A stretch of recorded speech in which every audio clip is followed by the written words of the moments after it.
আসসালামু আলাইকুম ওরহমতুল্লাহ বারকাতুহু। সবাই কেমন আছেন? কি অবস্থা? সকালবেলা পার্কে এই যে দেখেন যারা হাঁটতেছে, এই যে ধরেন যারা হাঁটাহাঁটি করতেছে, এই যে অনেক শিক্ষিত বা কম চাকরি করুক আর যাই করুক, এই লোকগুলা যারা এখানে হাঁটাহাঁটি করে এই পার্কের ভিতরে, এখানে 1 ঘন্টা 2 ঘন্টা বান্ধি হাইটে পরিশ্রম করে, কিন্তু এই লোকগুলাই যখন আবার ফুট ওভার ব্রিজ পার হয়, এই লোকগুলাই যখন ফুট ওভার ব্রিজ পার হয়, তখন কিন্তু এরা আর ফুট ওভার ব্রিজ পারে না। তখন কি করে জানেন? ওই যে নিচ দিয়ে পার হয়, রাস্তা পার হয়, ফুট ওভার ব্রিজ পার হয় না।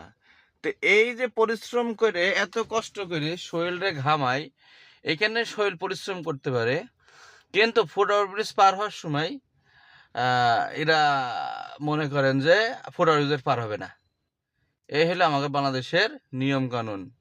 যেখানে সঠিক কাজ করার দরকার সেখানে নাই, যেখানে মানে সঠিক কাজ করার দরকার না সেখানে করে আর কি। এই হলো অবস্থা বাংলাদেশের পাবলিকের।